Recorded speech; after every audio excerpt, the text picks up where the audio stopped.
Did Jesus claim to be God? Many people bring this argument that if Jesus is God, why didn't he say that I'm God, come worship me?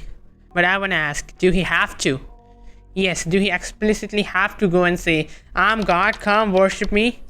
I mean, I'm a human and do not go around and just say, I'm a human. People can understand it because of my nature. Now, when we clearly look at the teachings of Jesus, how he treated people, his miracles with great authority, his sinless life, the people who used to be with him, his disciples, understood it that he is not just a human. And they finally understood that who he was when he rose again on the third day. That's why they were even ready to die for him, despite he was not physically present with them. In John chapter 10 verse 27 to 30, Jesus explains who he is with an analogy. So let's look at it. My sheep hear my voice and I know them and they follow me. I give them eternal life and they'll never perish, and no one can snatch them out of my hand. My Father who has given them to me is greater than all, and no one is able to snatch them out of the Father's hand. I and the Father are one. How does that prove that Jesus is God? Let us break it down verse by verse by using Old Testament. Psalm 103 reads, Know that the Lord, He is God, and it is He who made us, and we are His, and we are His people, and the sheep of His pasture. Here the psalmist used same analogy and called the people of Israel the sheep of Lord. But in the passage which we just read, Jesus used that same analogy and called the people of Israel His own sheep. Not only of Israel, but of the world. If we go to Psalm 139 verse 23 to 24, we read, Search me, God, and know my heart. Test me, and know my anxious thoughts. See if there is any offensive way in me, and lead me to the way everlasting. So the psalmist says that the Lord leads to everlasting life. But in the passage which we read, Jesus said that I gives them eternal life. So what Jesus is claiming to be? Isn't he just basically claiming to be God? And in verse 29, he mentions his Father, so that people may not misunderstand that he is claiming to be Father, but yet claiming to be divine. For in verse 29, he said, Father is greater than all. But in 30, he said that I and the Father are one, clearly claiming to be God, for he is making himself equal to the Father in nature.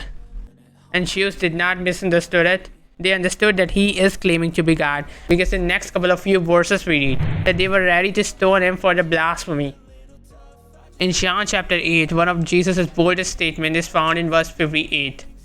And it reads, Jesus said to them, Truly, truly, I say to you, before Abraham was born, I am. Reference to Exodus chapter 3 verse 14, where God revealed his name to Moses. Now some of the people bring this verse from different translations, like Bless My Bible, which reads, Before Abraham was born, I was. Or from this Anderson New Testament, which reads, Before Abraham came to being, I was. Just to prove that Jesus did not claim to be God, for he did not use the name I am on himself.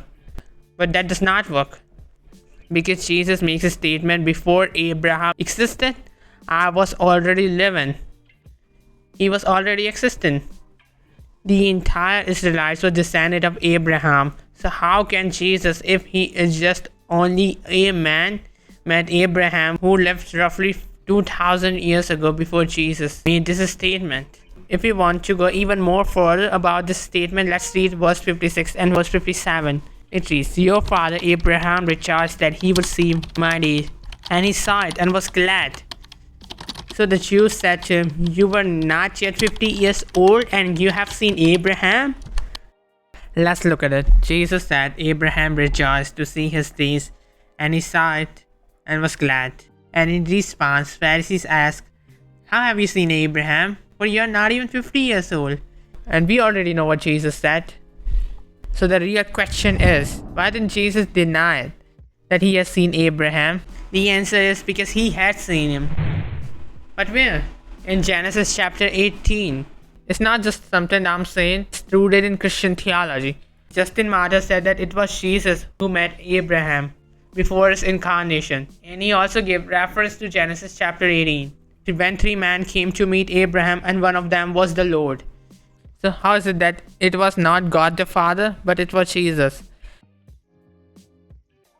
Further, in Genesis 19 verse 24 we read, "Then the Lord rained down burning sulfur on Sodom and Gomorrah from the Lord out of the heavens." And let me put Hebrew on your screen so that there will be no room for doubt. See, Yahweh and again Yahweh. You see that there are two Yahweh. Therefore, Jesus has met him. That is why he said that he met him. Okay, that's fine, but isn't just the Gospel of John is the only one Gospel we have which says that Jesus is God? So let us go to Gospel of Matthew. We'll be reading chapter 11 verse 27.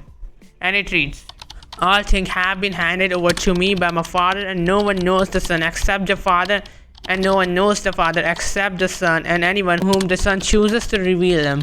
The Greek word here is epignosis. Matthew did not use gnosis, which means basic knowledge, but he used epignosis, which means exact or precise or full knowledge. So the question is it possible for anyone to have this kind of knowledge about God? Not even the angels who stands in the presence of the holy God can comprehend or have this kind of knowledge that Jesus is claiming to have, for God is beyond imagination and comprehension. But Jesus said that I have full knowledge, precise, accurate, perfect knowledge. How's it that? And not even that, Jesus said that no one correctly knows him too. So is he also the one who is beyond comprehension? Again, claiming the same claim to being equal to God and being divine. Okay, but what about Jesus calling himself a human, because he referred himself as the Son of Man, which means a human? Yes, Jesus referred him as Son of Man, though the Son of Man could mean a human, but Jesus used it because he is fully God and fully man. On top of that, the Son of Man he was claiming to be is not just an ordinary man, but it is the divine Son of Man who the prophet Daniel saw in visions. In Daniel chapter 7 verse 9 and 10 we read, "Thrones were set up." It means not one throne or not singular, but thrones were set up. An ancient of days, referring to the Father, come and took his seat. For whom the another seat is for, huh? The answer is in Daniel chapter 7 verse 13 to 14, and it reads, "I saw in night visions, and behold, with the clouds of heaven there came one like a Son of Man, and he came to the Ancient of Days and was presented before him. And to him was given dominion and the glory and a kingdom, that all peoples, nations, and languages should serve him. His dominion is an everlasting dominion which shall never pass away, and his kingdom one that shall never be destroyed." We can understand that this Son of Man is divine because his dominion is eternal. And do you remember what we just read in Matthew chapter 11 verse 27? He said, "All authorities have been given to me by my Father." Yes, you got it right. Yes, Jesus is claiming to be that Son of Man. And if we go to Old Testament, God do not share his glory with anyone. So how is it that this Son of Man was able to share the glory of the God?